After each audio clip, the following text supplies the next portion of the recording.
Developing tonight, investigators are planning to release videos of another deadly police shooting as soon as tomorrow. The family of Anthony Alvarez viewed them today, and their lawyer spoke with reporters afterward. WGN's Mike Lowe is live at COPA headquarters in Westtown with more. Mike.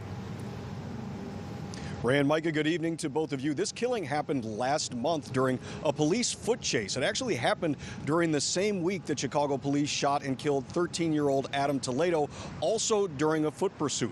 All of that led Mayor Lori Lightfoot to demand a review of the Chicago Police Department's foot chase policy. Here at COPA headquarters today, the Alvarez family had its first opportunity to view police footage of this fatal encounter, and afterwards, its lawyer called this video troubling. The video was chilling, it was disturbing. We had a difficult time getting through it. The parents of 22-year-old Anthony Alvarez wiped tears and shared hugs, a family's anguish and anger on display after viewing video of the March 31st police killing of their son in Portage Park. The family did not speak with reporters, but their lawyer, Todd Pugh, described what they saw. I believe that the city of Chicago is going to come to the same conclusion that we have, which is that our client was fleeing police officers and was shot from behind and killed. Police video of the fatal encounter could be made public as soon as tomorrow by the Civilian Office of Police Accountability, which is the independent agency that investigates Chicago police shootings. The video does not show where the shots are. We're still waiting for the Cook County Medical Examiner to release the protocol. Outside of COPA headquarters today, what do we want? When do we want it? Now! Protesters demanded answers about what led to the killing of the 22-year-old father.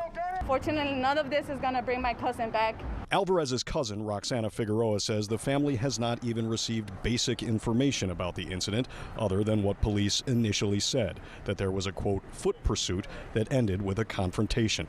We want to know why. Why were they following him in the first place? Because that was an easy question for them to just answer. Why didn't they knock on my aunt's door? Why didn't they let my aunt see that body that was there that night? She also pleaded with any witnesses in the neighborhood who saw what unfolded to come forward with information. Now I want those possible witnesses that we could have, that I hope that it stays in your head every time you go to sleep, that you could have brought some peace to my family. We know what the narrative is going to be and what the knee-jerk reaction is going to be about throwing the officer under the bus. In a video released tonight on social media, the president of the Fraternal Order of Police defended the officer and asked the public for patience. It's important for the public to at least try and look at these videos with an open mind and not from a Monday morning quarterback perception.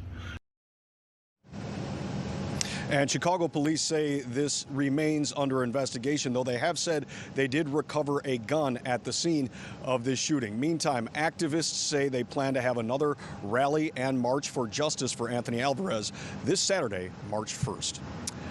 Reporting live tonight in Westtown, Mike Lowe, WGN News. Thank you, Mike. And breaking tonight, a